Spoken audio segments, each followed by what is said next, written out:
أعوذ بالله من الشيطان الرجيم. بسم الله الرحمن الرحيم. إن الحمد لله نحمده ونستعينه ونستغفره ونعوذ بالله من شرور أنفسنا وسيئات أعمالنا. من يهده الله فلا مضل له ومن يضلل فلا هادي له. وأشهد أن لا إله إلا الله وحده لا شريك له وأشهد أن محمدا عبده ورسوله صلى الله عليه وآله وأصحابه وأهل بيته وسلم تسليما كثيرا. أما بعد، د سرور کائنات ژوند دیارلسمه فته. السلام علیکم ورحمة الله وبرکاته. محترم ورونو، په تیره 12مه پته کې موږ د رسول الله صلی الله علیه و آله وسلم د هجرت واقعات بیانول او بیا مو وویل چې د هجرت اته مهمه نقطې به درته بیان کو. چې اوله نقطه دا وه، هغه ښکاره شی چې موږ ته د رسول الله صلی الله علیه و آله وسلم د هجرت څخه را معلومیږي هغه دا چې رسول الله صلی الله علیه و آله وسلم د ټولو اصحاب کرامو د جملې څخه حضرت ابوبکر صدیق رضی الله تعالی عنه اختیار کړي چې په دې سفر کې د رسول الله صلی الله علیه و آله وسلم ملګری وي. نو علماء کرام د دې څخه د رسول الله صلی الله علیه و آله وسلم د ابوبکر صدیق رضی الله تعالی عنه سره د محبت اندازه را باسي چې دی رضی الله تعالی عنه تر ټولو اصحابو و رسول الله صلی الله علیه و آله وسلم ته ورنږدې و، او پس له رسول الله صلی الله علیه و آله وسلم څخه هم دی رضی الله تعالی عنه د خلافت وړ او لایق و. چې د دغه مفهوم تایید او تاکید بیا په وروسته کې نور ډیر شیان کوي. مثلا رسول الله صلی الله علیه و آله وسلم په خپله مریضي کې د لمانځه د امامت دپاره ابوبکر صدیق رضی الله تعالی عنه خلیفه وګرځاوه او پر دې تاکید کاوه چې د خلقو د لمانځه امامت به بې له ده رضی الله تعالی عنه څخه بل څوک نه کوي. او بل په هغه صحیح حدیث کې چې رسول الله صلی الله علیه و آله وسلم فرمایي که ما د ځان دپاره خلیل پیدا کولای نو ابوبکر به مې د ځان خلیل ګرځولی وای.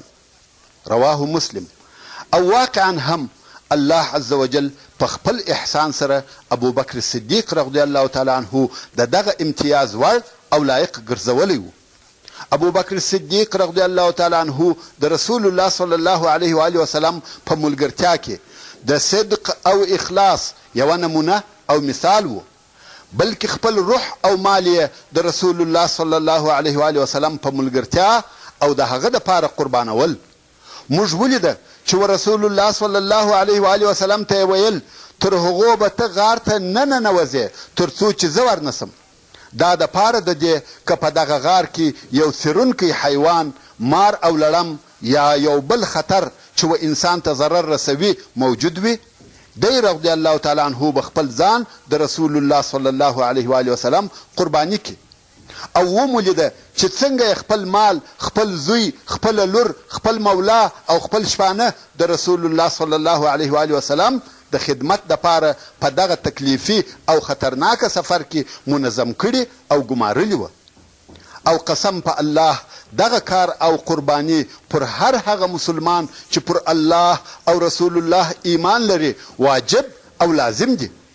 رسول الله صلی الله علیه و آله وسلم په هغه حدیث شریف کې چې امام بخاری او امام مسلم یې روایتوي فرمایي لا یؤمن احدکم حتی اکون احب الیه من ولده ووالده والناس اجمعین. یعنی یوه ستاسې تر هغو کامل ایمان نه دی راوړی یا کامل مؤمن نه دی تر څو چې زه و هغه ته تر خپل اولاد، خپل مور او پلار او ټولو خلقو خوښ او محبوب نسم. مسلمانانو ښه متوجه سئ او خپلو ایمانو ته مو وګورئ.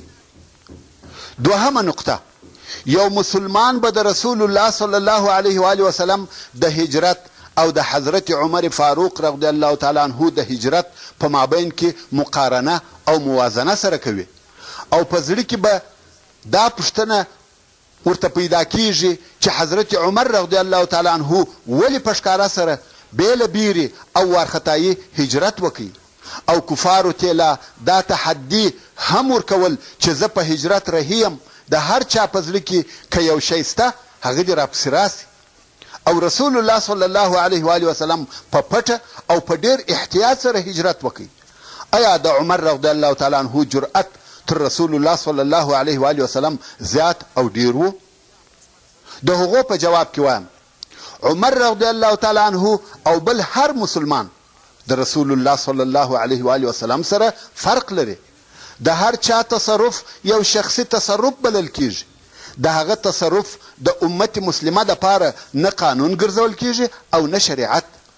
د هغه خوښه ده کومه طریقه او وسایل چې د هغه د قوت، جرأت، ایمان او حال سره وړ او مناسب وي هغه دې د ځان دپاره اختیار کړي. مګر رسول الله صلی الله علیه و وسلم مشرع دی، یعنی د ده علیه الصلاة وسلام ټول تصرفات زموږ دپاره دین او شریعت بلل کیږي. نو ځکه د ده علیه الصلاة وسلام ټول اقوال، افعال، صفات او تقریر د شریعت دوهم مصدر بلل کیږي. زموږ د دین او شریعت اول مصدر قرآن دی، دوهم مصدر د رسول الله صلی الله علیه و وسلم افعال او اقوال دي. نو که رسول الله صلی الله علیه و وسلم داسې هجرت کړی وای لکه عمر رضی الله تعالی عنه، نو به خلقو داسې ګمان کولای چې د هجرت دپاره دغه هغه واجبه طریقه ده. احتیاط او حذر نه دي روا. د بیرې په وخت کې باید څوک پټ نسي. حال دا چې الله عز وجل په دې دنیا کې خپل شریعت پر اسبابو قایم کړی دی. که څه هم په حقیقت کې هغه چې موږ ایمان پر لرو اسباب هم د الله عز وجل په اراده سره برابریږي او کار کوي، خو مسبب الاسباب رب عز وجل دی. نو ځکه رسول الله صلی الله علیه و وسلم ټول هغه طریقې او مادي وسایل استعمال کړه چې بشري عقل په دغسې حالاتو کې د هغه تقاضا کوي. هیڅ یوه داسې وسیله نه پرېښول چې هغه نه کړه استعمال. علي رضی الله تعالی عنه یې امر کوي چې د ده علیه الصلاة وسلام په بستر کې پرېوځي او هغه د رسول الله صلی الله علیه و وسلم پټو پر ځان واچوي او بیا یې یو مشرک پس له هغه څخه چې امین یې وبلی د دې دپاره نوکر کوي چې پر یوه داسې نامعلومه لار یې بوځي چې د دښمنانو په زړه کې نور ګرځي او بیا یې 3 ورځې په غار ثور کې په پټه سره تېرې کړې او داسې نور احتیاطات چې عقل د هغو تقاضا کول. دا ټوله د دې دپاره چې دا واضحه او ښکاره سي چې پر الله عز وجل ایمان د اسبابو د استعمالولو سره ضد او منافی نه دی. او د رسول الله صلی الله علیه و وسلم دغه ټول احتیاطات یا د اسبابو استعمالول د بیرې په سبب نه وه او نه دا په خیال کې ورګرځېده چې د مدینې منورې تر رسېدلو د مخه دې د مشرکانو په لاس کې ګرفتاره سي. او زموږ د دغه ادعا دپاره دلیل دا دی پس له هغه څخه چې ټول مادي اسباب پای ته ورسېده او مشرکان د هغه غار پر شاوخوا را وګرځېده چې هلته رسول الله صلی الله علیه و وسلم او د ده ملګری پټ وه.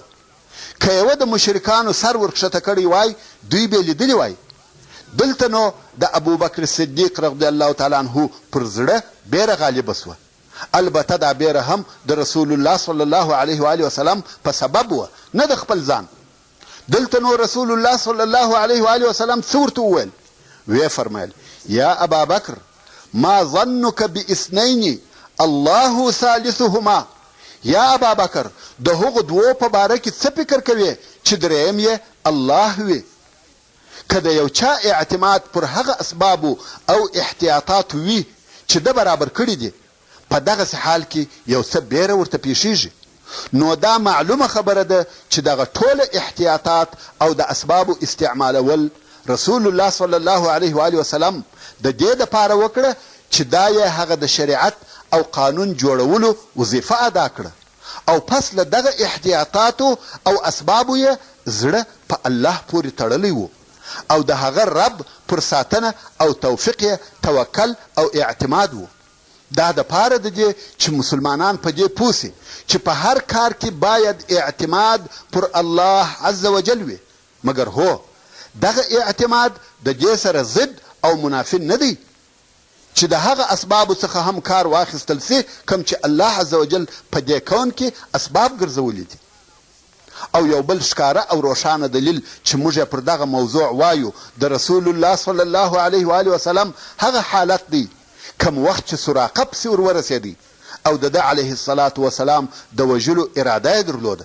که واقعا هم په رسول الله صلی الله علیه و آله وسلم کې بیره وای او دغه احتیاطات یې د بیرې په واسطه سره وای، نو اوس به په دغه حال کې چې دشمن پسې ور ورسېدی یو څه بیره ورته پیښه سوې وای. مګر رسول الله صلی الله علیه و آله وسلم د بیرې هیڅ احساس نه کاوه، بلکې په خپل قرآن ویلو او د خپل رب سره په مناجات مشغوله و. ځکه د ده علیه الصلاة وسلام دا یقین و چې هغه الله چې دی علیه الصلاة وسلام یې په هجرت سره امر کړی دی هغه یې د دشمنانو او د هغو د شر څخه ساتي. درېیمه نقطه دا چې رسول الله صلی الله علیه و آله وسلم حضرت علی رضی الله تعالی عنه د دې دپاره په مکه مکرمه کې پرېښاوه چې هغه امانتونه و خپلو خاوندانو ته ورسوي کوم چې د رسول الله صلی الله علیه و آله وسلم سره پراته وه. دا یو ښکاره دلالت پر هغه عجیب تناقض کوي چې مشرکانو د رسول الله صلی الله علیه و آله وسلم په باره کې درلودی.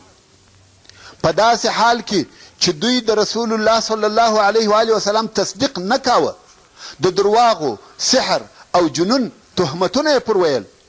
د بله طرفه دوی پر خپل شاوخوا تر ده علیه الصلاة وسلام بل صادقه او امین نسوای پیدا کولی چې خپل امانتونه ورسره کښیږدي، نو یې خپل مالونه او قیمتي شیان بې له رسول الله صلی الله علیه و آله وسلم د بل چا سره نه ایښول، چې دا پر دې دلالت کوي چې د دوی کفر د شک په سبب نه و چې دوی د رسول الله صلی الله علیه و آله وسلم پر صدق او رښتیا ویلو درلودی، بلکې د دوی انکار او کفر د دوی د تکبر او حق تر پښو لاندې کولو په سبب و. دوی پر خپل ریاست بیرېدل، نو یې د رسول الله صلی الله علیه و آله وسلم د متابعت څخه سرکشي کول. څلورمه نقطه عبدالله ابن ابي بکر رضی الله تعالی عنه چې د مکې مکرمې او غار په مابین کې تګ او راتګ کاوه، په مکه مکرمه کې اخبار ټولول او بیا یې رسول الله صلی الله علیه و آله وسلم او خپل پلار ته وروړل، او خور یې اسماء رضی الله تعالی عنها چې د دوی د خوړو اهتمام کاوه او د دغه سفر دپاره یې دوی ته د دوی د ضرورت شیان برابرول. موږ ته دا لارښوونه کوي چې پر هر ځوان مسلمان که نر وي که ښځه د الله عز وجل په لار کې د اسلام د اوامرو د تحقق دپاره او د اسلامي ټولنې د جوړولو دپاره دا لازمه او واجب ده چې خپل انتهایی کوشش وکړي.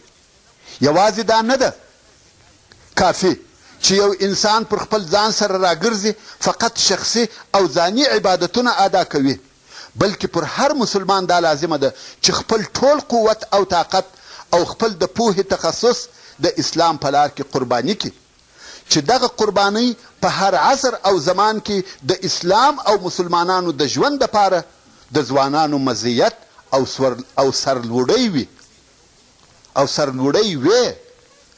او دا فخر باید د ځوانانو په نصیب وي.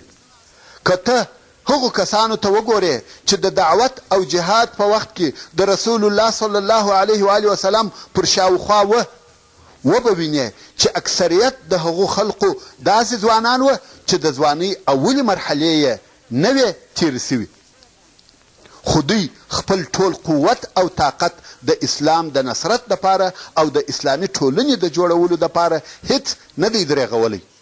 ځوانانو ویښ او بیداره سئ. پنځمه نقطه هغه واقعه ده چې وسراقه او د ده و آس ته هغه وخت پیښه سوه چې دی په رسول الله صلی الله علیه و آله وسلم پسې ورورسېدی.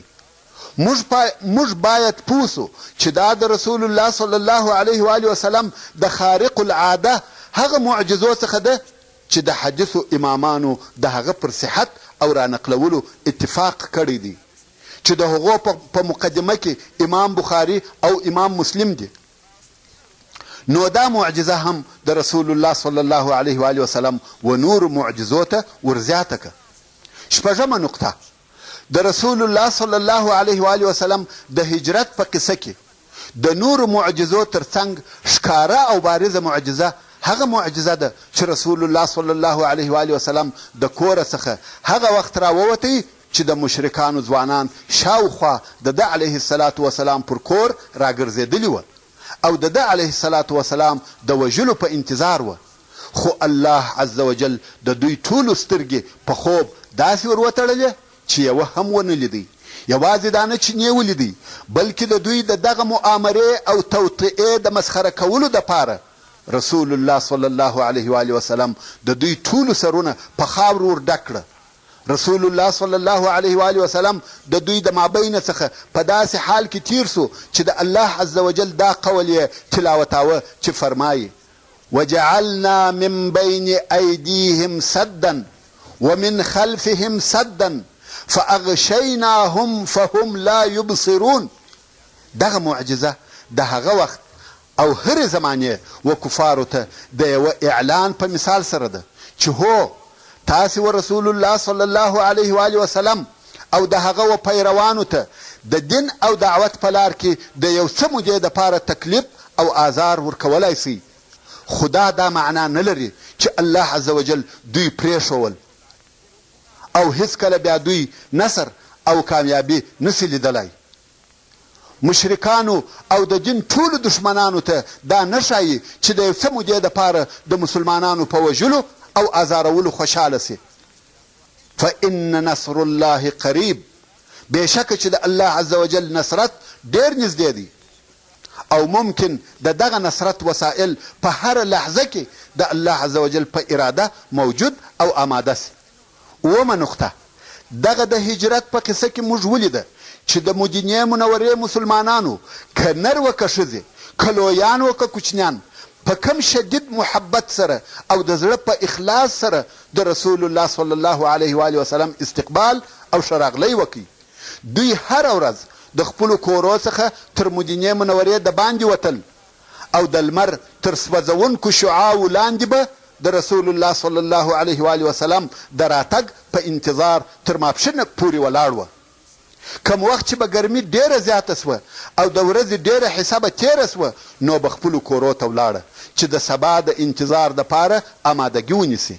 کم وخت چې رسول الله صلی الله علیه و آله وسلم مدینې منورې ته ورسېدی د مسلمانانو په زړو کې احساسات او عواطف پر جوش راغله او په ژبه سره یې د ده علیه الصلاة وسلام د استقبال او شراغلي قصیدې او ترانې ویلې او رسول الله صلی الله علیه و آله وسلم هم د دوی د محبت په بدله کې محبت ورکاوه تر داسې اندازې چې د بني نجار هلکان شاوخوا پر راګرځېدلي وه او د استقبال یا شراغلي ترانې ویلې.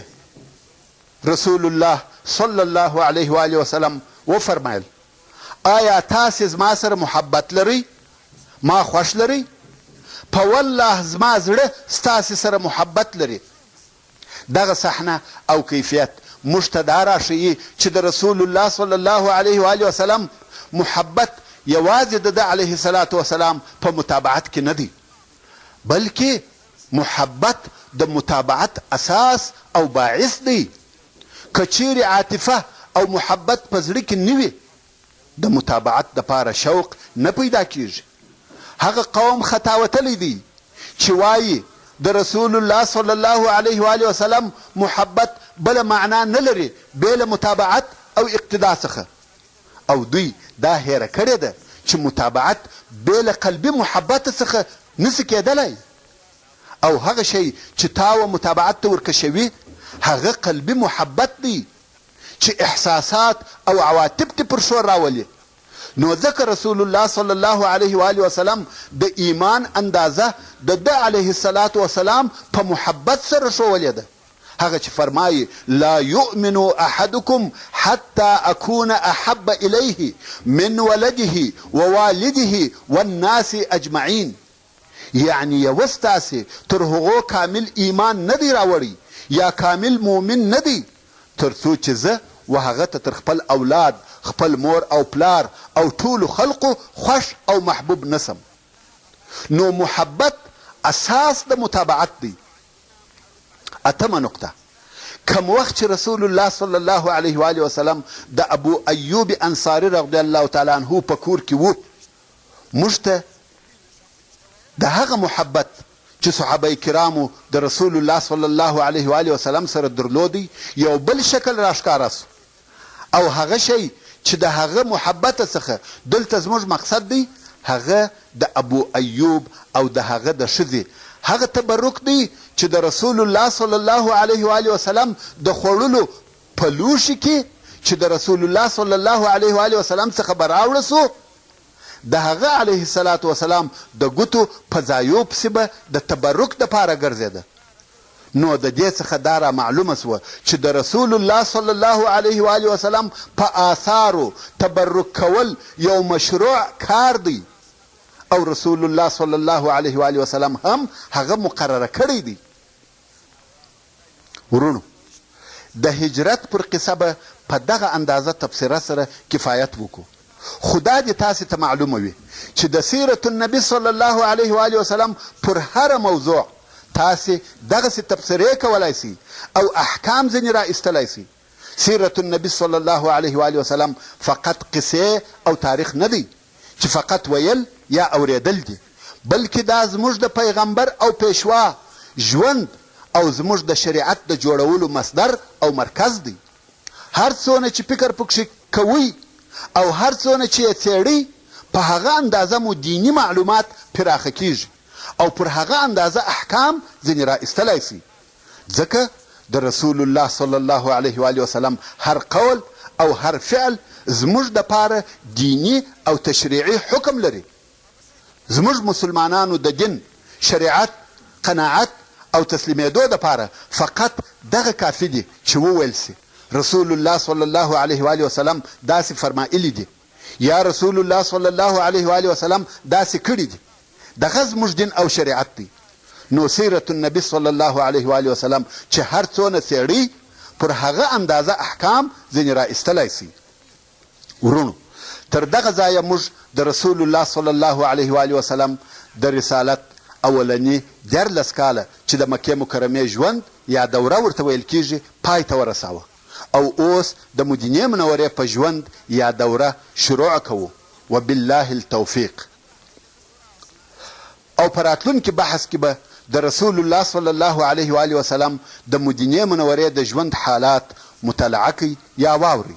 وما توفیقي الا بالله وهو السمیع العلیم. د مدینې منورې ژوند، محترم ورونو، ممکن د مدینې منورې ژوند او زمانه و درو مرحلو ته تقسیم کو. اوله مرحله دا هغه مرحله ده چې په هغه کې فتنې او مشکلات وه. په دغه مرحله کې د داخله څخه مشکلات وه او د خارجه څخه د اسلام د دشمنانو حملې وې چې دغه مرحلې د حدیبیې تر صلح پورې دوام وکړي. او دا صلح د هجرت د 6 کال د ذوالقعدې په میاشت کې وه. دوهمه مرحله دا هغه مرحله ده چې د مشرکانو د مشرانو سره د نه تعارض یا جنگ نه کولو فیصله وسوه، چې دغه مرحلې ته مرحله الهدنه ویل کیږي. او دا مرحله د هجرت د 8 کال د روژې په میاشت کې د مکې مکرمې په فتح سره پای ته ورسېده. او په دغه مرحله کې د شاوخوا پاچاهان و اسلام ته دعوت سوه. درېیمه مرحله هغه مرحله ده چې په ډلو ډلو خلق د الله عز وجل و دین او اسلام ته داخلېده. قبایل او اقوام په دسته جمعي او د ډلو پر شکل و مدینې منورې ته د اسلام راوړلو دپاره راتله او په اسلام مشرفه کېده، چې دې مرحلې د رسول الله صلی الله علیه و آله وسلم تر رحلته پورې دوام وکړي، چې دغه رحلت د هجرت په 11 کال او د ربیع الاول په میاشت کې پیښ سو. اوس راسئ د مدینې منورې د ژوند اوله مرحله وڅېړو. دا هغه مرحله ده چې د هجرت په شروع کې د رسول الله صلی الله علیه و آله وسلم او مسلمانانو دپاره نوی ژوند شروع کیږي. د هجرت څخه یوازې دا مقصد نه و چې مسلمانان د تکالیفو او آزارو مشکلاتو او پسخندو څخه ځان خلاص کړي، بلکې هجرت د رسول الله صلی الله علیه و آله وسلم او مسلمانانو دپاره دا موقع هم ورکړه چې د یوه امن او امان په ښار کې یوه نوې ټولنه جوړه کړي. نو ځکه پر هر قدرت لرونکي مسلمان دا فرض وه چې د دغه نوې ټولنې او نوي وطن په آبادولو او جوړولو کې حصه واخلي او خپل ټول وس او توان د دغه مقصد د حاصلولو دپاره وښندي. او په دې کې هیڅ شک نسته چې رسول الله صلی الله علیه و آله وسلم د دغه ټولنې د جوړولو دپاره امام او قائد، لارښوونکی او هادي دی، او بې له منازعې او اختلافه د دغه کارو مشري د رسول الله صلی الله علیه و آله وسلم وه. هغه قومونه چې په مدینه منوره کې اوسېده او د رسول الله صلی الله علیه و آله وسلم ورسره معامله وه پر درې قسمه وه چې د هر قوم حالت نسبت د هغه بل قوم و حال ته ډېر واضح فرق او مختلف شکل درلودی، او رسول الله صلی الله علیه و آله وسلم د هر قوم یا هرې ډلې دپاره خاص مسائل درلوده چې د هغه بل قوم او ډلې د مسائلو څخه مختلف او بل شان وه. او دغه درې قسمه ډلې داسې وې: اول، د رسول الله صلی الله علیه و آله وسلم هغه غوره او مکرم پاک او صالحه اصحاب رضی الله تعالی عنهم اجمعین. دوهم، هغه مشرکان چې تر اوسه ایمان نو راوړی او دوی د مدینې منورې د اصلي قبایلو غړي او افراد وه، بلکې ځینې مشران هم وه. دریم، یهود چې یهود بیا په خپله درې قبیلې وه. اولا، هغه مسائل چې رسول الله صلی الله علیه و آله وسلم د خپلو اصحابو په سبب د هغو سره مواجه او مخامخ وو، هغه دا چې د مدینې منورې د ژوند کیفیت په تمامه معنا د هغه کیفیت او حاله څخه مخالف وو چې دوی په مکه مکرمه کې درلودی. مهاجر مسلمانان چې په مکه مکرمه کې وه، که څه هم دوی یوې کلمې سره راجمع کول او د ټولو هدف یو وو، مګر دوی په مختلفو کورو کې سره پاشلي وه، مظلومه وه، ذلیله وه، شړل سوي وه. دوی د هیڅ شي قدرت نه درلودی، امر او حکم د دوی د دین د دشمنانو په لاس کې وو. نو دغو مسلمانانو نسوای کولی چې یوه نوې اسلامي ټولنه په هغه مادو او شرایطو سره جوړه کړي چې هره انساني ټولنه ضرورت ورته لري.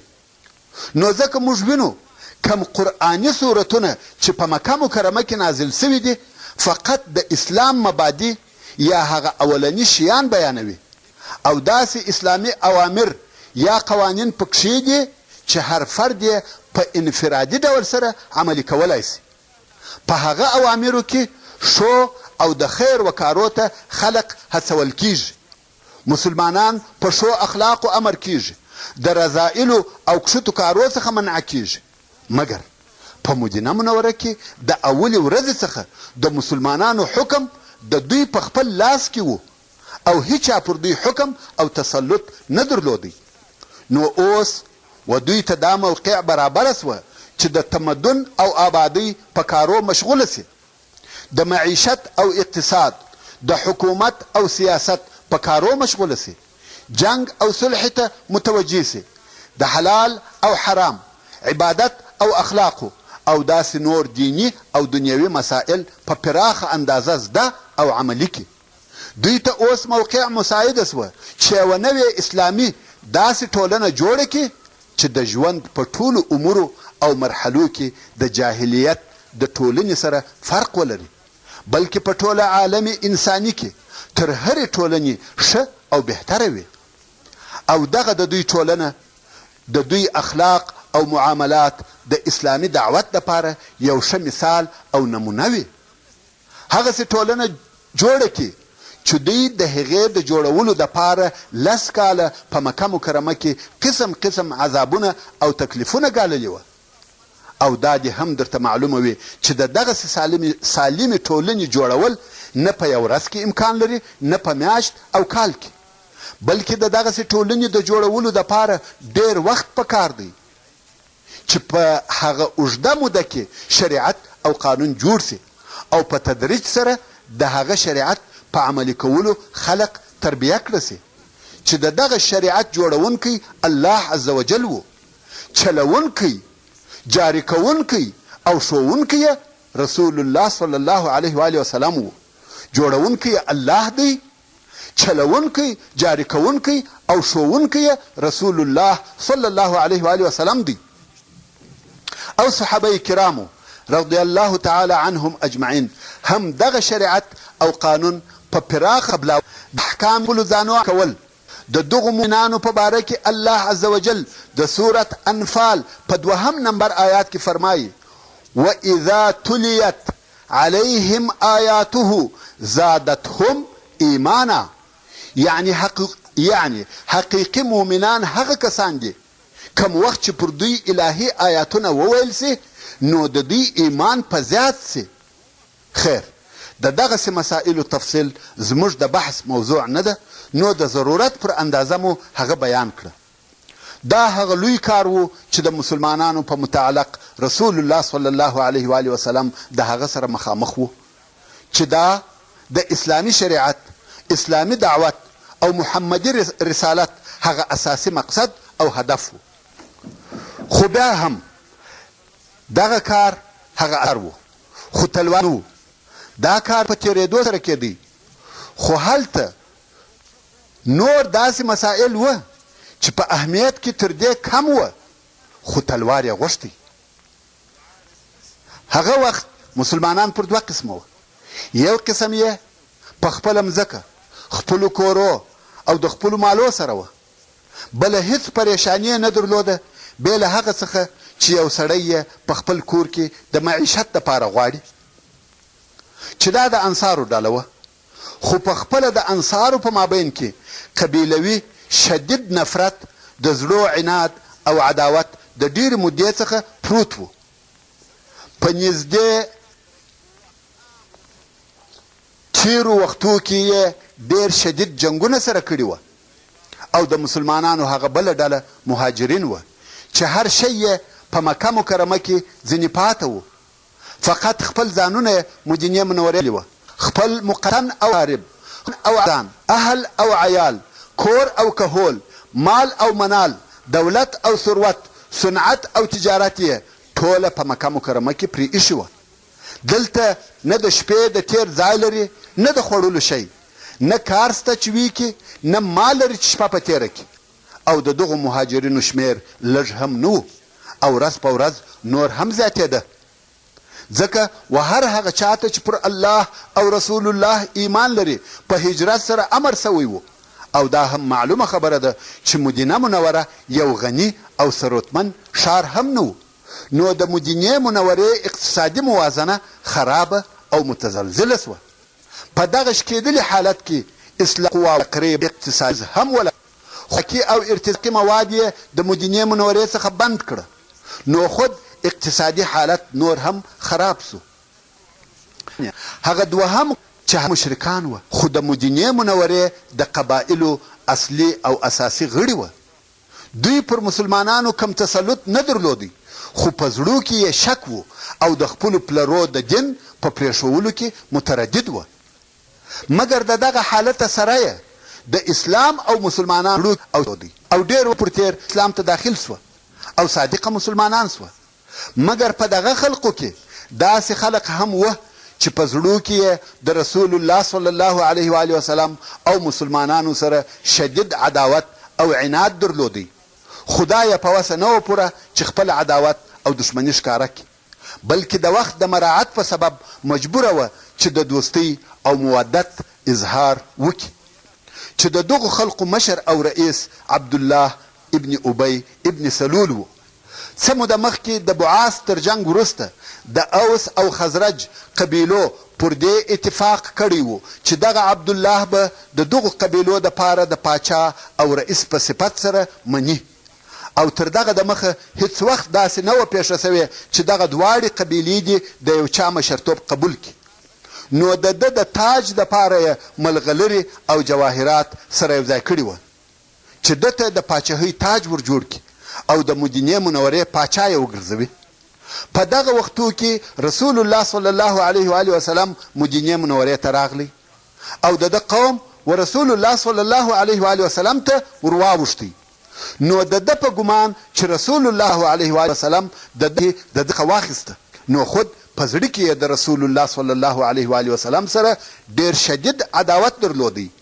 او کم وخت چې یې ولیده چې حالات داسې سوه چې وده ته پر شرک پاته کېده نفعه نه ورسوي او د دنیوي ګټو څخه محرومه پاته کېږي، نو د بدر تر غذا وروسته په ظاهره مسلمان سو، مګر په زړه کې هغه کافر و.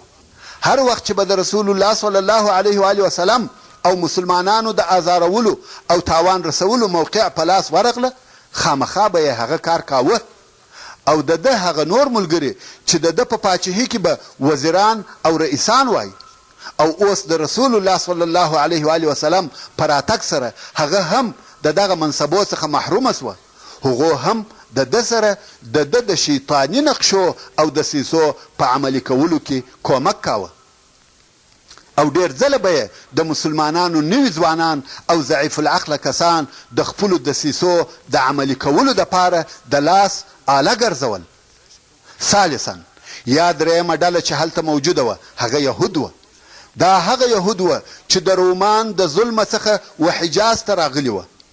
که څه هم دوی په اصل کې عبرانیین وه، خو پس له هغه څخه چې حجاز ته راغله په ژبه، په لباس، په عاداتو او اصطلاحاتو د عربو سوه.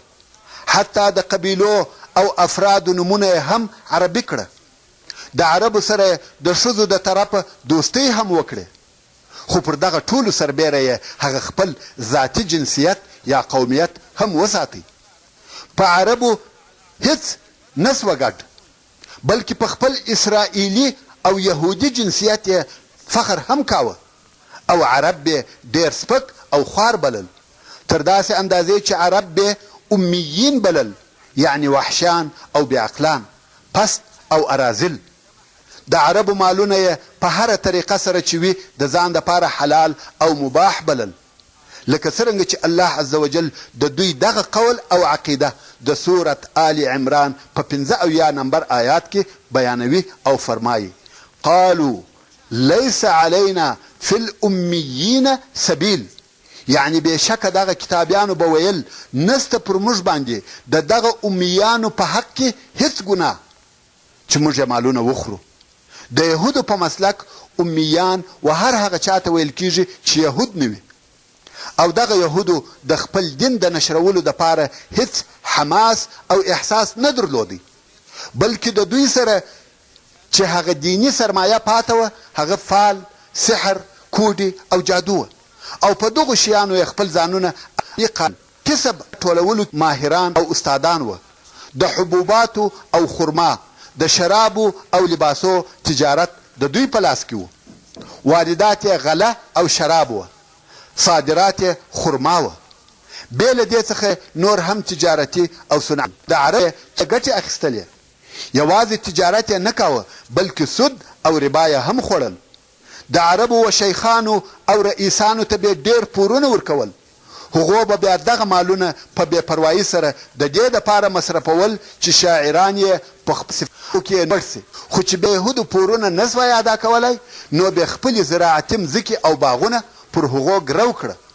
څو کاله به نه وه تېر سوي چې دغه مځکې او باغونه به د یهودو سوه.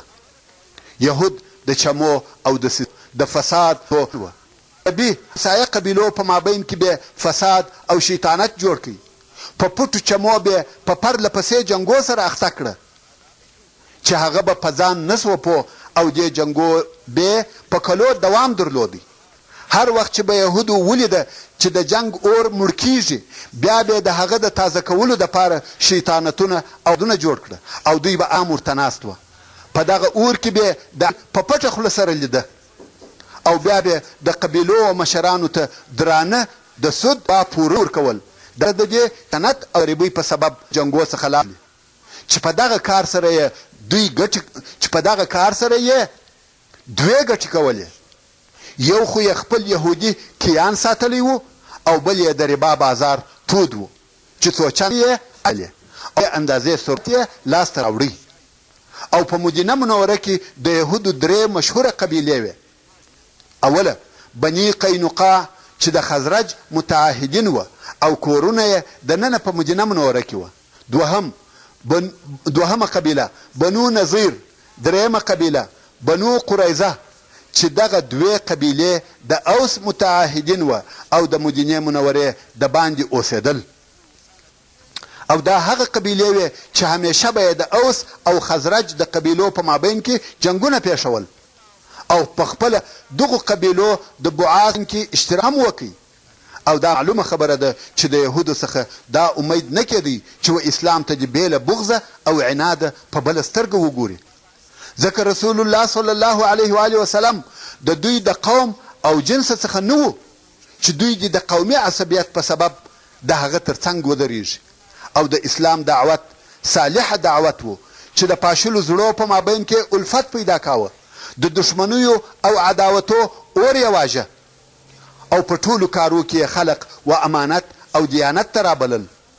خلق یې په دې سره امر کول چې پاک او حلال مالونه وخوري، چې د دې ټولو معنا دا وه چې د یثرب عربي قبایل باید په خپلو مابینو کې الفت او محبت سره ولري. نو په دغه حالت کې خامخا دغه عربي قبیلې د یهودو د هغه شیطاني اعمالو څخه خلاصېدلې. د یهودو تجارتي رونق پای ته رسېدی او هغه د ربا مالونه کم چې د دوی د سرمایهدارۍ اساس او مرکز بلل کېدی، بلکې احتمال چې دغه قبایل او متوجه سي. کم باغونه او مځکې چې یهودو د ربا په معاملو ځینې اخیستې وه بیرته خپل لاس ته راوړي. کم وخت چې یهود د اسلامي دعوت په مفهوم پوه سوه او ویلې ده چې اسلامي دعوت غواړي چې په یثرب کې استقرار او آرامي راولي، د خپلو ځانو دپاره یې دغه ټول تاوانونه تر نظر وایسته. نو ځکه دوی د هغې ورځې څخه چې رسول الله صلی الله علیه و آله وسلم مدینې منورې ته راغلی، دننه په زړو کې د اسلام او د رسول الله صلی الله علیه و آله وسلم سره شدید عداوت درلودی. که څه هم دوی په شروع کې جلودی، خو پس څخه او روښانه سو. د یهودو دغه عداوت په واضح ډول په هغه واقعه کې ښکاره کیږي. رحمه د مؤمنین فیه رضی الله تعالی عنها څخه روایتوي. صفیه رضی الله تعالی عنها چې د رسول الله صلی الله علیه و آله وسلم زوجه او د حیی ابن اخطب یهودي لور ده. او دغه حیی ابن اخطب د مدینې منورې د یهودو د مشرانو څخه و، چې دا قصه به په وروسته چې رسول الله علیه وسلم صفیه رضی الله څنګه واده وکړي. دغه صفیه رضی الله تعالی عنها وایي زه کوچنی وم او پر خپل پلار تر ټولو اولادو ګرانه وم. هر وخت چې به پلار ولیدلم غیږ به یې راته خلاصه کړه او په بغل کې به یې ونیولم. دغه رنګه بویا سیل کېده ګرانه وم. که رسول الله صلی الله علیه و آله وسلم مدینې منورې ته راغلی او په قبا کې یې واړول، سهار وختي زما پلار ابن او زما ابویا ابن اخطب د هغه صلی الله علیه و آله وسلم د لیدلو دپاره ورغله او د لمر لوېدو سره ستړي او پریشانه بیرته. صفیه رضی الله تعالی عنها څرنګه چې زه کوچنی وم د هغه پخواني عادت سره سم مې و دوی ته ور علا کړه، مګر په دغه ورځ د هغه غم په سبب چې د دوی سره و یوه هم ماته ونه کتل. یوازې دا نه چې په غېږ کې یې ونه نیولم بلکې راته ویې هم نه کتل. ډېر غمجن او پریشانه وه. صفیه رضی الله تعالی عنها د دغه ورځې خبرې بیا په وروسته کې بیانوي او وایي مې اورېده چې زما اکا ابو یاسر زما وفلار ته وویل آیا هغه دی؟ یعنی دغه سړی هغه نبی دی چې موږ ته په تورات کې ذکر شوی دی؟ پلار مې ویل هو والله. اکا مې ویل آیا تا وپېژندی او یقین دې سو؟ پلار مې ویل هو. اکا مې ویل نو د ده په باره کې څه نیت او اراده لرې؟ پلار مې ویل په والله تر څو چې ژوندی یم د ده دښمني او عداوت به کوم. سبحان الله. د یهودو دغه حال دی، په حق پوهیږي او حق ور معلوم سو، مګر پر دغه واقعیت سربیره د حق سره عناد او عداوت کوي. دا د یهودو خوی او عادت دی. د نن ورځې یهود هم هغه یهود دی او هغه عداوت. نه پوهیږم چې جاهل او بېخبره مسلمانان څنګه پر هغو اعتماد کوي. د یهودو د دغه عداوت او خیانت یو بل شاهد د عبدالله ابن سلام رضی الله تعالی عنه هغه قصه ده چې امام بخاري یې روایتوي. عبدالله ابن سلام د مدینې منورې د یهودو د لویو علماو او احبارو څخه و. دی وایي زه د خپلې خاله سره ناست وم، خبر راغلی چې محمد صلی الله علیه و آله وسلم مدینې منورې ته راورسېدی. د په لوړ آواز سره تکبیر ووایه، الله اکبر. خاله په تعجب کې سوه چې عبدالله څنګه د دغه سړي په راتګ سره چې وایي نبي دی تکبیر وایي. نو خاله یې ورته وویل قسم دی که موسی ابن عمران راغلی وای تا به داسې تکبیر نه وای ویلی. عبدالله ابن سلام رضی الله تعالی عنه ورته وویل خاله دغه سړی او موسی ورونه دي، هغه نبي و او دی هم نبي دی. خاله یې ورته وویل ستا پر حال دې افسوس وي، ته څنګه وایې چې دا سړی نبي دی؟ عبدالله ابن سلام تعالی عنه وویل ټوله علاقه چې د نبي اخر زمان په باره کې په تورات کې ذکر سوي دي هغه ټوله په دو کې موجودې دي. خاله یې ورته ویل ولاړ سه او ځان ته صحیح حال معلوم که. عبدالله ابن سلام رضی الله تعالی عنه هم لطفا فته واړوه.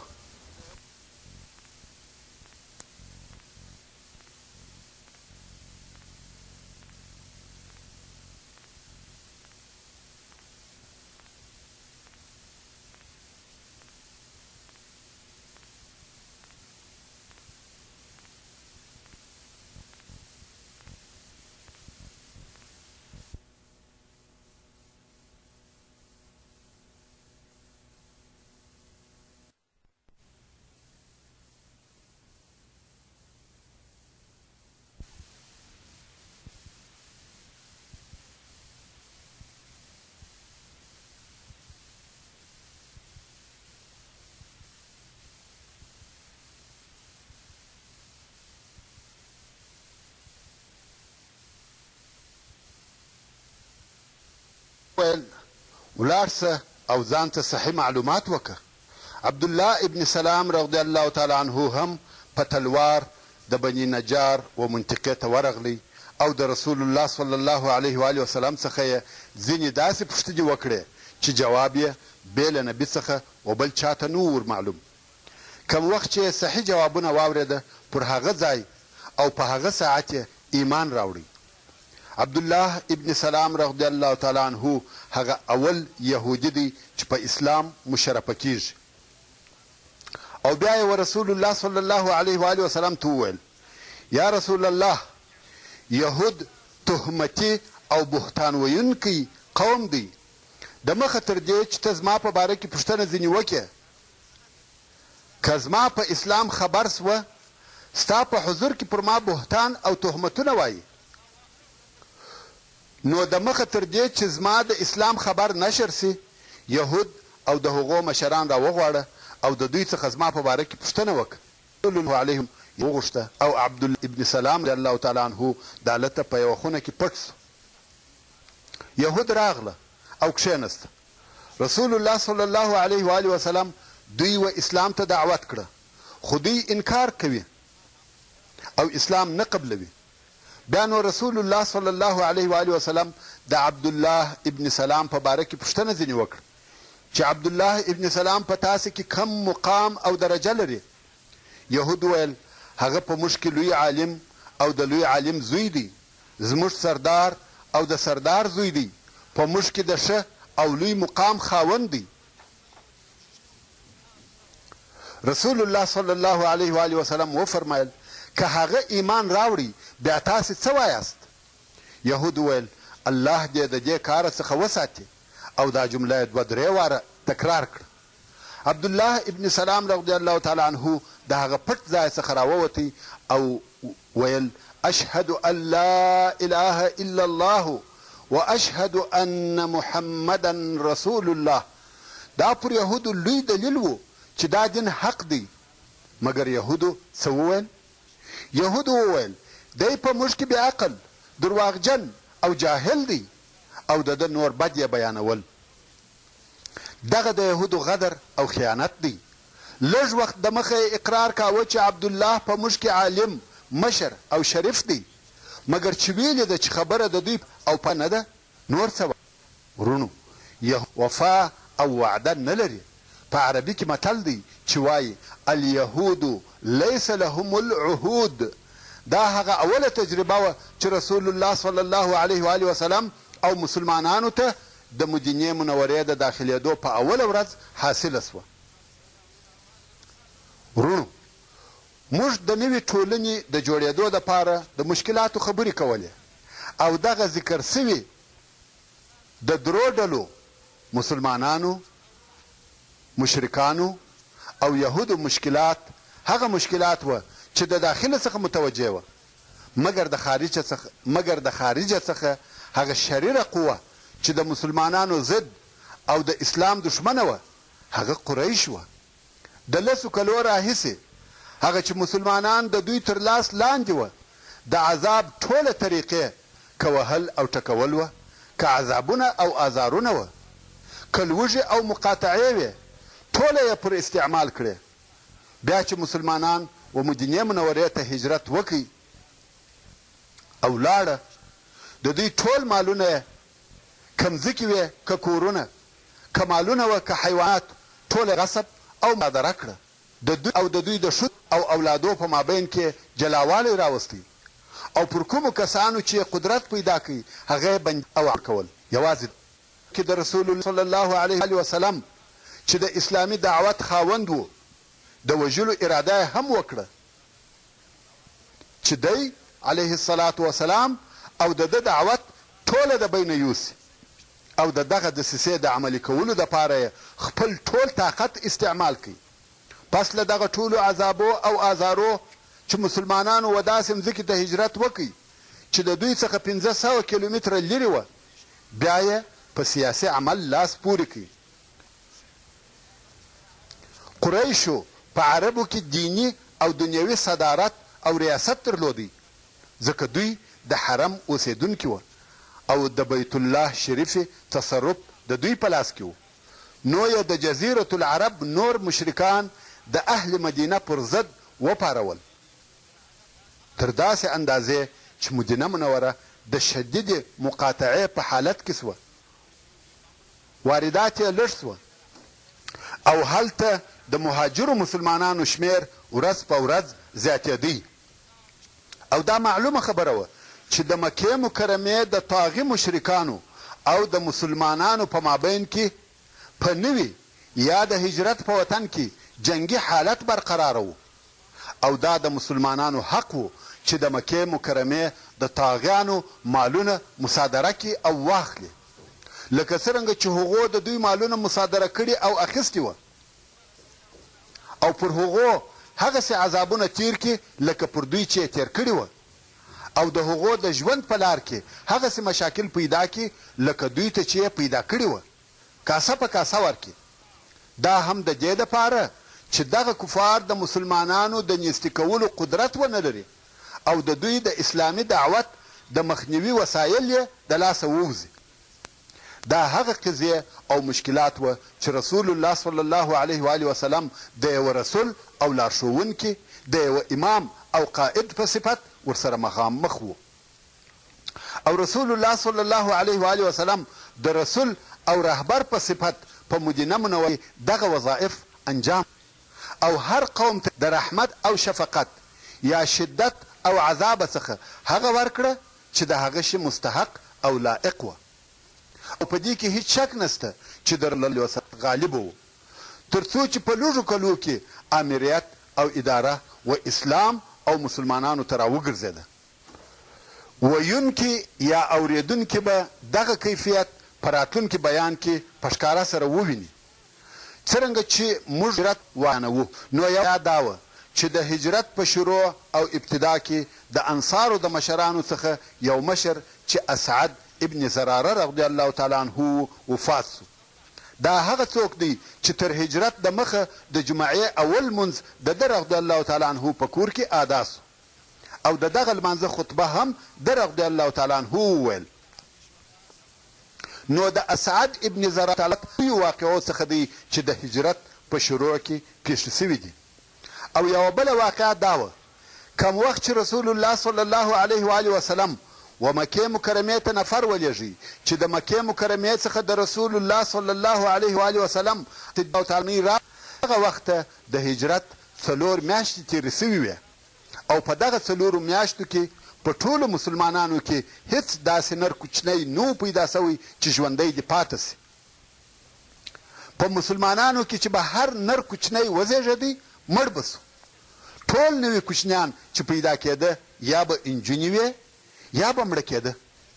دلته یهودو آوازه واچول چې موږ په مسلمانانو سحر کړی دی چې د دوی به هیڅ نر کوچنی نه پاته کېږي او په دې طریقه سره د مسلمانانو ریښه خیږي.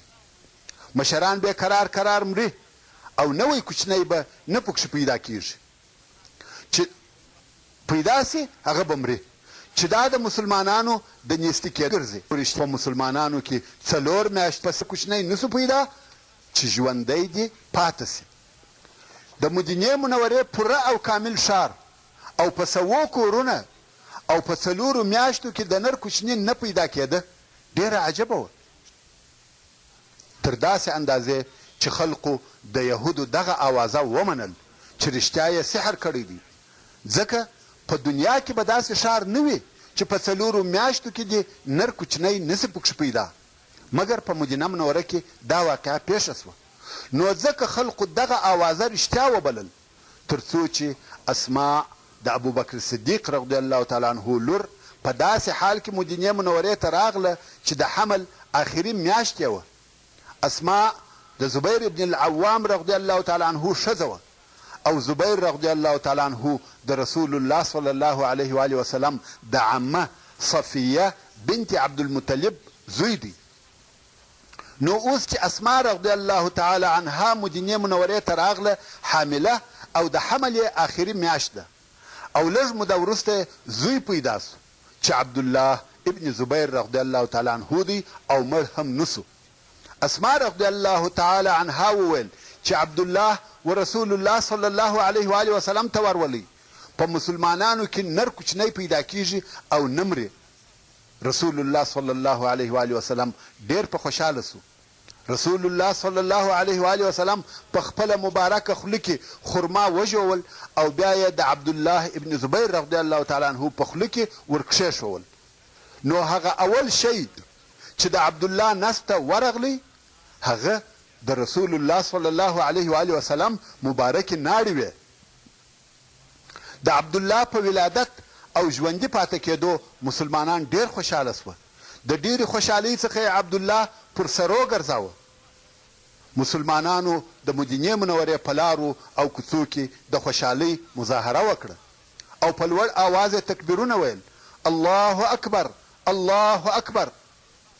دا ټوله د نر کوچني د پیدا کېدو په سبب چې مړ هم نسو. او د خوشحالۍ ځای دا و چې د یهودو هغه د سحر آوازه هم په ماته سوه. نو د عبدالله ابن زبیر رضی الله تعالی کېدل مسلمان تاریخ کې فتح کېږي. عبدالله ابن عمر رضی الله تعالی عنه چې د عبدالله ابن زبیر رضی الله تعالی عنه د ولادت ورځ لیدلې ده چې په دغه ورځ صحابه کرامو د ده د زیږېدو په سبب تکبیرونه ویل او بیا یې د ده رضی الله تعالی عنه د شهادت ورځ هم ولیده چې د حجاج بن یوسف الثقفي لښکرو شهید کړي او هغو هم تکبیر وایه. نو عبدالله ابن عمر رضی الله تعالی عنه وایي د عبدالله ابن زبیر د پیدا کېدو ورځ مې ولیده او بیا مې د ده د شهادت ورځ ولیده. قسم په الله هغه کسان چې د ده د ولادت په ورځ یې تکبیر وایه تر هغو کسانو ښه او بهتر وه چې د ده د شهادت په ورځ یې تکبیر وایه.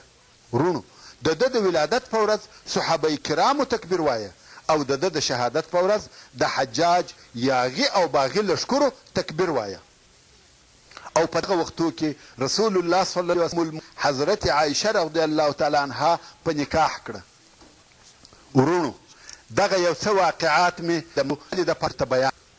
موږ مخکې وویل چې رسول الله صلی الله علیه و آله وسلم د جمعې په ورځ د هجرت په اول کال د ربیع الاول د میاشتې په 12 تاریخ چې د میلادي 622 کال د سپتمبر د میاشتې د 28 تاریخ سره برابر و په مدینه منوره کې د بني نجار په منطقه کې د ابو ایوب انصاري رضی الله تعالی عنه د کور مخ ته د خپلې اوښې څخه کښته سو او ویې فرمیل ان شاء الله منزل یا د استوګنې ځای دلته دی او بیا د ابو ایوب انصاري رضی الله تعالی عنه و کور ته ولاړی او اول هغه کار چې رسول الله صلی الله علیه و آله وسلم د هغه په عملي کولو شروع وکړه هغه پر هغه مځکه چې اوښه هلته چوکه سوې وه د مسجد جوړول وه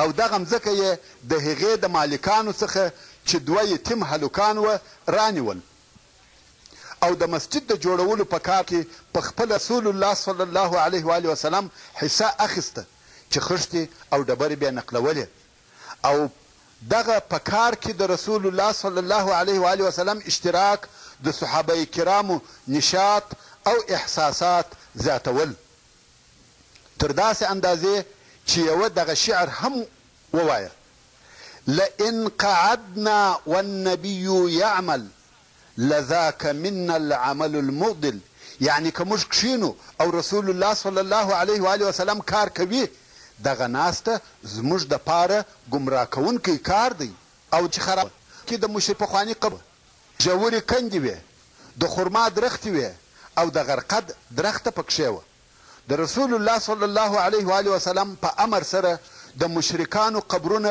وکیندل سوه او خاورې وغورځول سوې هغه کندې اوارې او سیده سوې د خرما او غرقد درختې پرې کړه سوې په دغه وخت کې قبله د بیت المقدس و طرف ته وه د مسجد د پایو دیوالونه په ډبرو پورته سوه او نور دیونه یې په اومو خښتو او خټو پورته سوه چت یې د خرما په شاخلو پټ کړه سو او د مابین عمودونه یې د خرما د درختې د تنو څخه ورکړه سوه پر مځکه یې شګې او ریګ اوار سوه و مسجد ته 3 دروازې ورکول سوې د مسجد اوږدوالی 100 ذراعه و او بر یې هم د غونه یا تر دغه لږ کم و د مسجد و څنګ یا بغل ته په اومو خښتو کوټې یا حجرې جوړې سوې چې سرونه یې په شاخلو او د خرما په بلګو پټ سوه چې دا د رسول الله صلی الله علیه ازهارات ونې ډېرې وې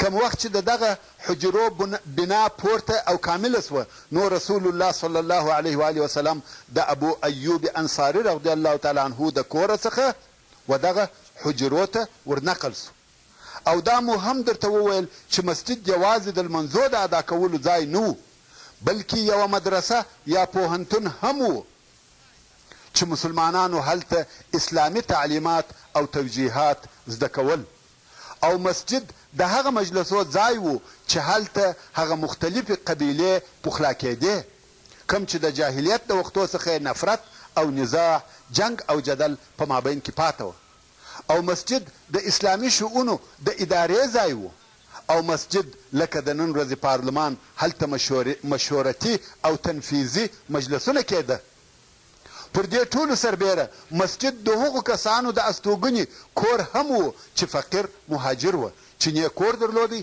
نه اهل نه اولاد درلودی نه قوم او د هجرت په اول کال کې د لمانځه د رکعتو د زیاتوالي وحي نازلې سوې ورونو د لمانځه په متعلق 3 مرحلې تېرې سوي دي په اوله مرحله کې لمونځ اختیاري و فرض نه و هر چا چې به هر وخت هر څونه لمونځ د ده خوښ هو رسول الله صلی الله علیه و وسلم خلق والمانځه ته رابلل او تشویقول خو فرض نه و اختیاري و بېله د شپې د لمانځه څخه چې دغه د شپې لمونځ د یا ایها المزملو قم اللیل الا قلیلا په نزول سره اول یوازې پر رسول الله صلی الله علیه و وسلم فرض سو او بیا وروسته پر مسلمانانو هم فرض سو مګر نور لمنځونه تر اسراء او معراج پورې نه و فرض خو په معراج کې 5 لمنځونه فرض سوه هو د مخه مسلمانانو لمنځونه کول خو فرض نه و او بیا په معراج کې 5 لمنځونه پر ټولو مسلمانانو فرض سوه خو ټول لمنځونه 2 رکعاته وه سهار ماپښین مازدیګر ماښام ماخوستن ټوله 2 رکعاته وه او مسلمانانو هم تر هجرته پورې 2 رکعاته لمونځ کاوه خو د هجرت په اول کال کې په ماپښین مازدیګر ماښام او ماخوستن کې زیاتوب وسو او د سهار لمونځ پر هغه خپل حال 2 رکعاته پاته سو او تر دغه وخته اذان هم نه و. خلق د لمانځه دپاره بې له کومې علامې ټولېده. خلقو به په خپل لمانځه دپاره په مسجد کې سره یو ځای کېده.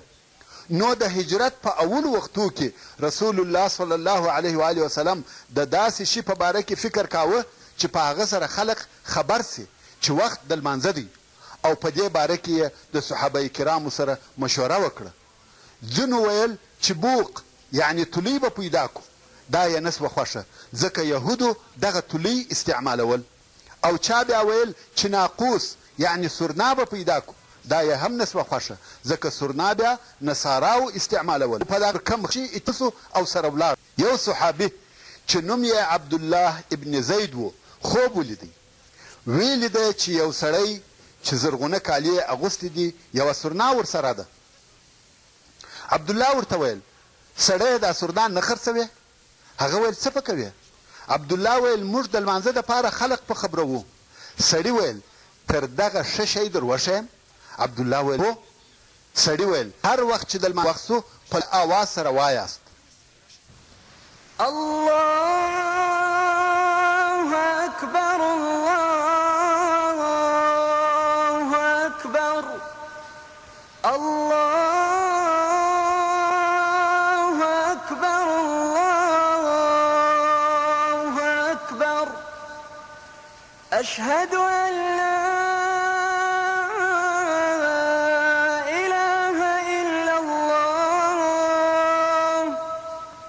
أشهد أن لا إله إلا الله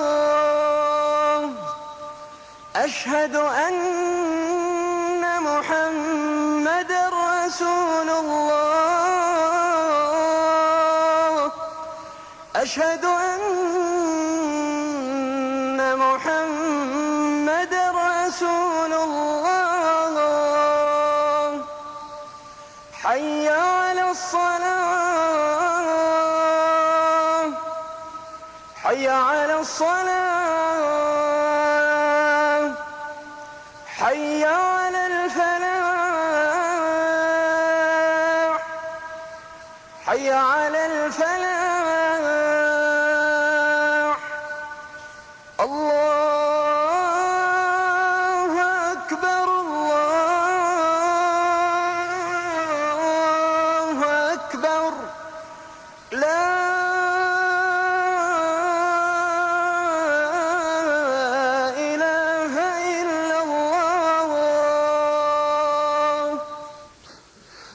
عبدالله ابن زید چې د خوبه راویښ سو رسول الله صلی الله علیه و آله وسلم ته ورغلی او خپل خوب یې ورته ووایه. رسول الله صلی الله علیه و آله وسلم وفرمایل دا ښه خوب دی او دغه جملې و بلال رضی الله تعالی عنه ته وروښیه ځکه د هغه آواز لوړ او ښه دی.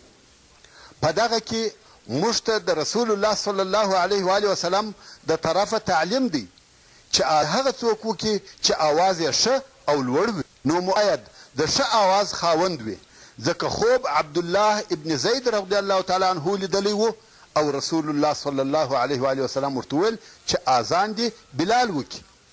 اوس چې بلال رضی الله تعالی عنه لوړ و مسجد ته وختي او اذان کوي په دغه وخت کې حضرت عمر رضی الله تعالی عنه بدو او په دغه اذان د خوب راویښ سو.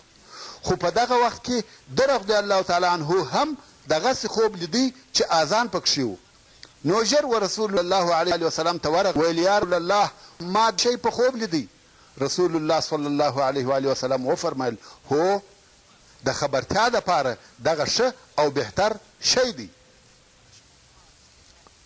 او بیا پر دغه اذان وحی نازل سوی چې اذان یې ثابت. دا اذان د مشروعیت قصه وه چې هره ورځ 5 واره د دنیا په آفاقو کې پورته کیږي او د الوجود ټول اطراف پریږدي. لکه څرنګه چې رسول الله صلی الله علیه و آله وسلم د مسلمانانو د جمع کېدو الفت او محبت دپاره مسجد جوړ کړي دغه رنګه یو بل کار هم وکړي چې د تاریخ په اوږدو کې ځلانده او روښانه کار دی. د مهاجرینو او انصارو په مابین کې درته معلومه ده چې مهاجرین و هغه مسلمانانو ته ویل کیږي چې د مکې مکرمې څخه یې و مدینې منورې ته هجرت کړی دی، او انصار د مدینې منورې هغه مسلمانان دي چې د رسول الله صلی الله علیه و آله وسلم اسلام او مهاجرینو کومک او نصرت کوي. بیا نو رسول الله صلی الله علیه و آله وسلم د انس ابن مالک رضی الله تعالی عنه په کور کې د مهاجرینو او انصارو په مابین کې ورورګلوي جوړه کړه. هغه داسې په دغه وخت کې او په دغه کور کې ټوله 90 نفره موجود وه چې نیم یې مهاجرین وه او نیم یې انصار وه. رسول الله صلی الله علیه و آله وسلم په امر یو د انصارو او یو د مهاجرینو څخه سره ورونه سوه. امر داسې و چې د انصارو څخه د هر نفر د مهاجرینو یو نفر د ځان دپاره اختیار کړي او د ځان ورور دې وبولي، او هر ورور دې پس له مرګه څخه د هغه بل ورور د هغه میراث وړي، نه ذوي الارحام، یعنی هغه اقرباو ته میراث نه رسیږي بلکې دغه اوسنۍ ورورګلوي دوی په میراث کې شریکوي. او دغه د میراث وړلو حکم د بدر تر غزا پورې دوام درلودی، کوم چې بیا د الله جل جلاله دا قول نازل سو چې د سورة الانفال په 15 نمبر آیات کې فرمایي وَأُولُو الْأَرْحَامِ بَعْضُهُمْ أَوْلَى بِبَعْض، نو بیرته د میراث حکم و هغه خپلو اقرباو ته وګرځېدی. او دا کار په دې سبب و چې هغه د جاهلیت قومي عصبیت د بینه ولاړ سي، تن فرق او اختلاف کسي، یوازې اسلام د خلقو د تعلق او دوستۍ سبب وګرځي، او هیڅوک و هیڅ چاته نسي ورنږدې کېدلی بې اخلاق او تقوا. او رسول الله صلی الله علیه و آله وسلم دغه ورورګلوي یو نافذه او عملی عقد وګرځاوه، نه فقط د خولې خبرې چې خلق په خوله سره وایي او د عمل یې هیڅ اثر نه وي. په دغه ورورګلوي کې الفت او محبت و، قرباني او صداقت و، بل دا چې مهاجرینو خپل وطن، خپل کورونه او خپل مالونه پرې ایښي دي، حتی د مدینې منورې د ژوند او خلقو سره هم نابلده دي، نو چاره نسته چې یو نفر یې مسؤلیت پر غاړه وانخلي. د رسول الله صلی الله علیه و آله وسلم په امر د مهاجرینو او انصارو په مابین کې فورا واقعي ورورګلوي شروع سوه. امام بخاري رحمه الله روایت کوي کوم وخت چې مهاجرین مدینې منورې ته راغله او رسول الله صلی الله علیه و آله وسلم د مهاجرینو او انصارو په مابین کې ورورګلوي برقراره کړه، سعد ابن ربیع رضی الله تعالی عنه چې د انصارو څخه دی، عبدالرحمن ابن عوف رضی الله تعالی عنه چې د مهاجرینو څخه دی، په ورورګلوي اختیار کوي. نو سعد رضی الله تعالی عنه و عبدالرحمن ته وویل په انصارو کې زه د ډیر مال خاوند یم، نو زما مال پر 2 حصو وویشه، او زه 2 ښځې لرم، پکښې وګوره هره یوه چې دې خوښه وي زه به یې طلاقه کړم چې عده یې تېره سوه ته په نکاح که. مګر مهاجرینو د دې مسئلې څخه د ځان په ګټه کار نه اخیستی، بلکې عبدالرحمن ابن عوف رضی الله تعالی عنه ورته وویل وروره ستا په اهل او مال کې دې الله برکت در واچوي، ما ته صرف ستاسې بازار راوښیه، ستاسې بازار چیرې دی؟ عبدالرحمن ابن عوف رضی الله تعالی عنه پیسې نه درلودې مګر په اقتصاد او کاروبار پوه سړی و، الله عز وجل برکت پر ایښی و. رسول الله وایي عبدالرحمن ابن عوف که خاورې خرڅې کې هم به ګټه وکړي. کوم وخت چې عبدالرحمن ابن عوف رضی الله تعالی عنه وفات سو، پاته مال یې د سرو زرو 8 میلیونه دیناره و، لکه اوس چې یو سړی 8 میلیونه پهلوي ولري. نو ویل بازار راوښیه، د بني قیقاع بازار وښوئ. کوم وخت چې د بازار څخه راغلی یو او غوړې ورسره را اخیستې وه، دا یې د اولې ورځې ګټه وه. بیا نو هره ورځ بازار ته تللی. څو یوه ورځ د رسول الله صلی الله علیه و آله وسلم مجلس ته په شو او پیشني کالو کې ورغلی. رسول الله صلی الله علیه و آله وسلم ورته وویل واه واه څه پیښه ده؟ ده ویل واده مې کړی دی. ویل څو مهر دې ورکړي؟ د خرما مندکې پر اندازه سره زر.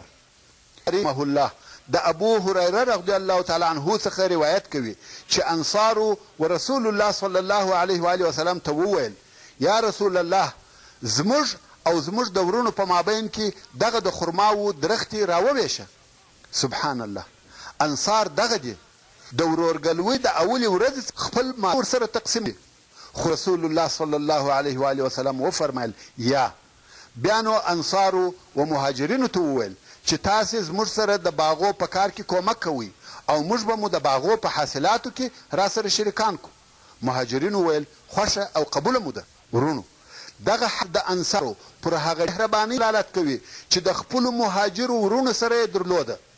خو بالمقابل مهاجر مسلمانان د انصارو و دغه کرم ته د پوره تقدیر او احترام په سترګو کتل او دغه د دوی اخلاص یې د ځان په ګټه نه استعمالاوه. کار خو یې ورسره معلومات دوه په تېرېده او په حق سره د رسول الله صلی الله علیه و آله وسلم د طرفه څخه دغه ورورګلوي یو په زړه پورې حکمت او حکیمانه سیاست و او د ډیرو هغه مشکلاتو دپاره چې مسلمانان ورسره مخامخ وه ډیر ښه حل او مناسبه لار وه. لکه څرنګه چې رسول الله صلی الله علیه و آله وسلم د مسلمانانو په مابین کې دغه ورورګلوي برقرار دغه مدینې د اوسو دپاره یوه عهدنامه هم ولیکل چې دغه عهدنامې ته موږ په اوسنۍ اصطلاح د نوي اسلامي دولت دپاره قانون اساسي هم ویلی سو.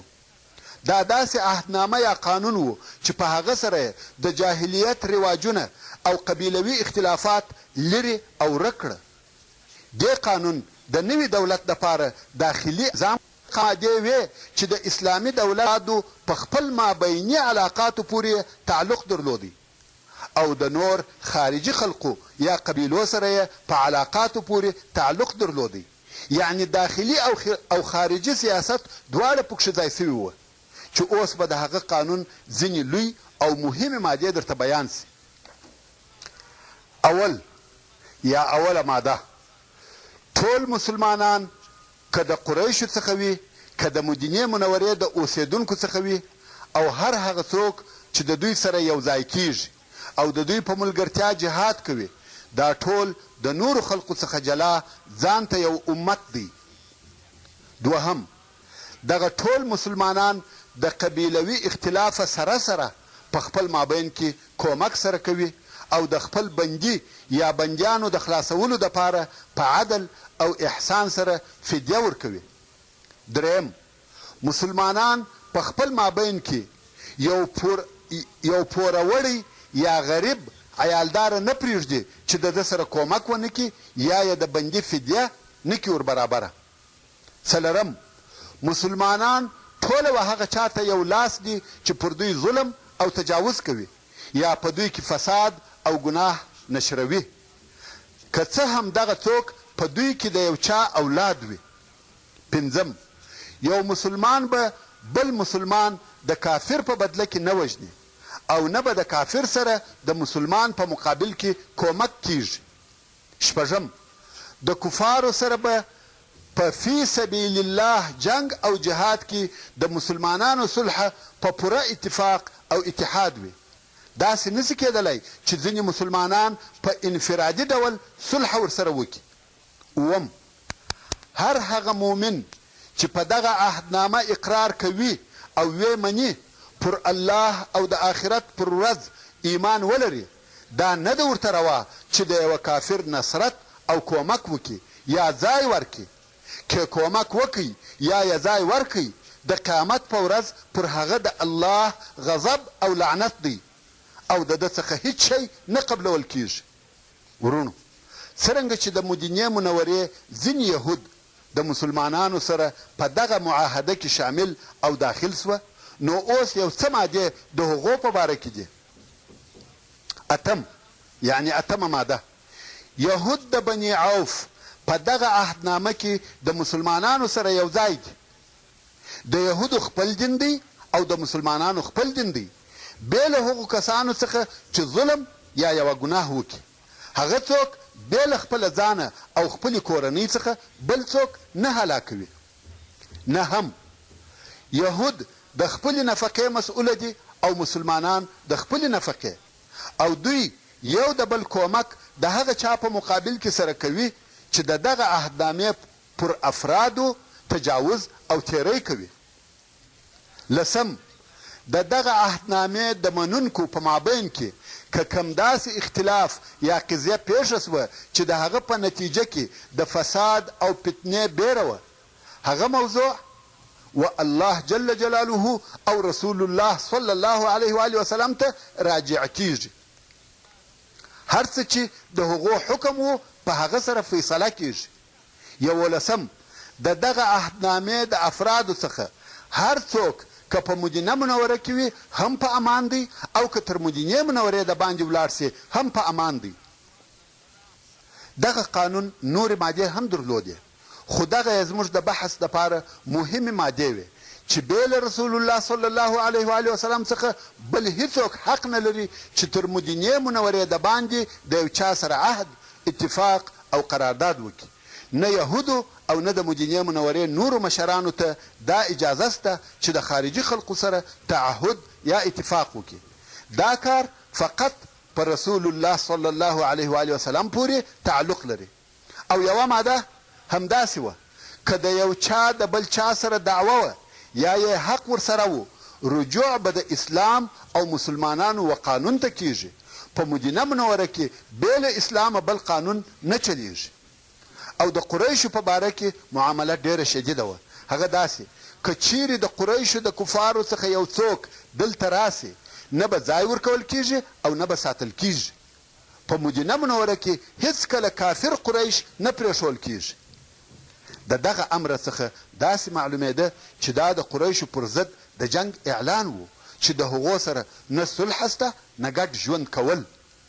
دا هغه قانون و چې رسول الله صلی الله علیه و آله وسلم په الهي وحی سره کښېښاوه او اصحاب کرامو ولیکئ او بیا د مسلمانانو او همسایه یهودو په مابین کې متفق علیه د ژوند عملی قانون وګرځېدی.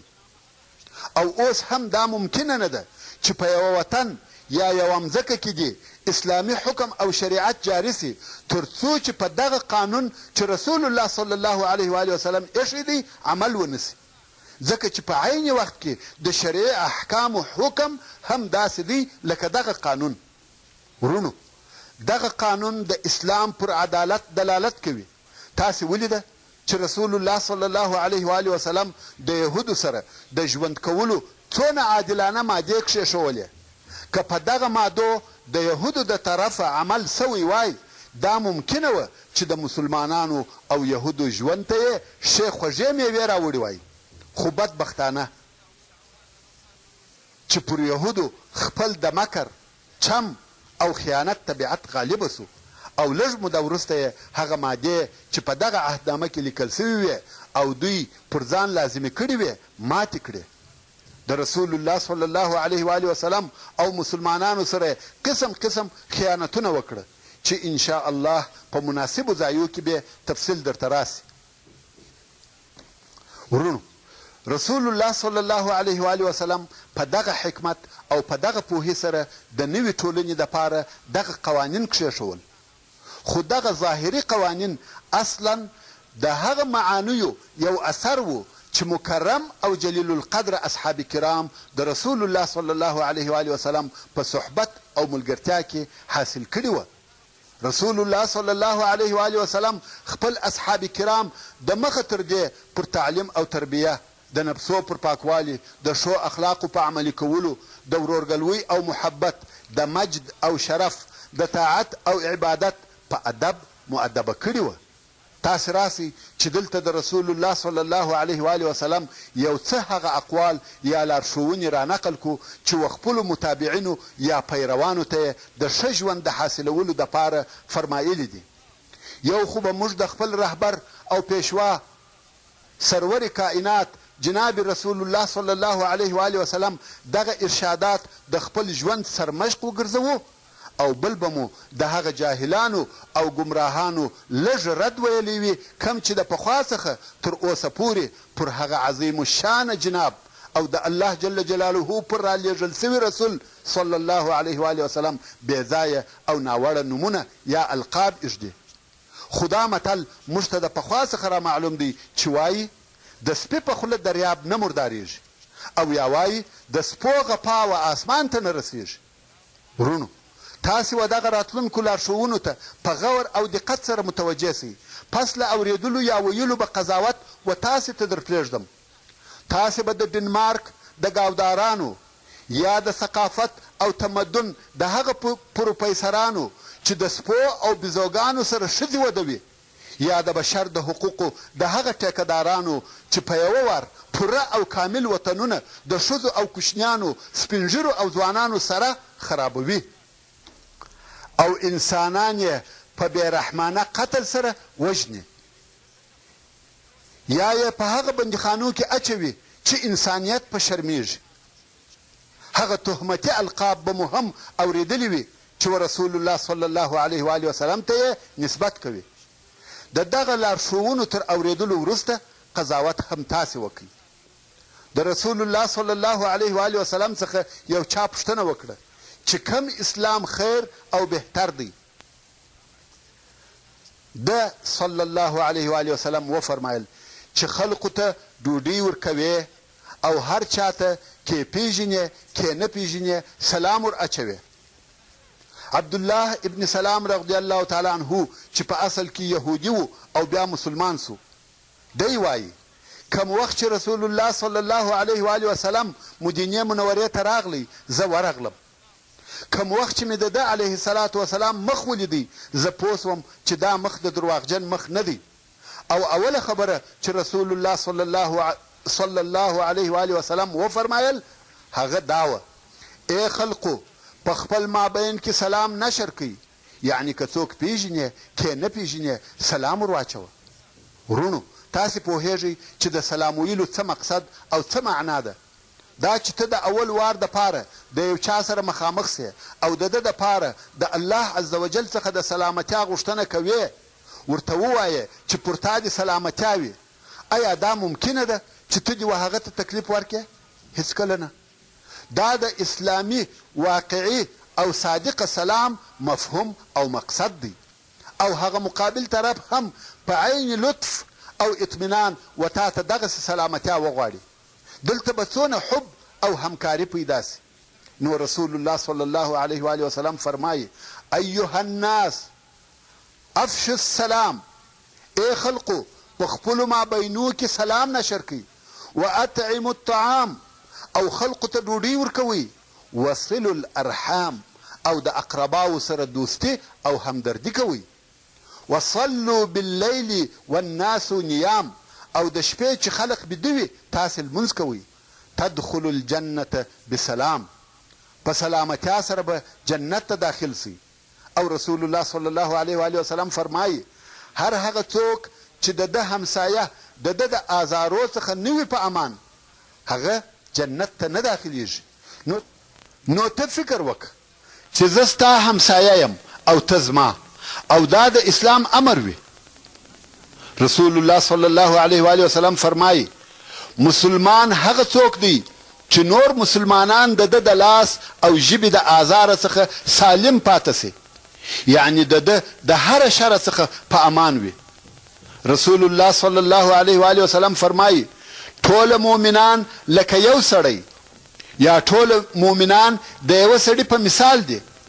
که د یو چا سترګه خوږېده ټوله بدن یې په تکلیف وي، که سر خوږېدی ټوله جسم یې په تکلیف وي. یعنی که په مسلمانانو کې یوه سړي ته مشکل پیښ و ټوله باید په خوښ سي او ټوله د ده د تکلیف د لرې کولو دپاره کوښښ وکړي. رسول الله صلی الله علیه و آله وسلم فرمایي مؤمن د مؤمن دپاره داسې مثال لري لکه د دیواله خښتې یوه په بله ټینګېږي. په پښتو کې متل دی وایي که تا ویل چې زه یم او ما ویل چې زه یم نه به ته یې نه به زه یم. که تا ویل چې ته یې او ما ویل چې ته یې هم به زه یم هم به ته یې. رسول الله صلی الله علیه و آله وسلم فرمایي یو د بل سره بغض مه کوئ، حسد مه سره کوئ، دسیسې مه سره جوړوئ او د الله عز وجل بندگان ورونه اوسئ. او مسلمان ته دا نه ده روا چې د بل مسلمان ورور سره تر 3 ورځې زیات خبرې بندې کړي. رسول الله صلی الله علیه و آله وسلم فرمایي مسلمان د مسلمان ورور دی، نه ظلم ورسره کوي او نه دشمن ته تسلیموي.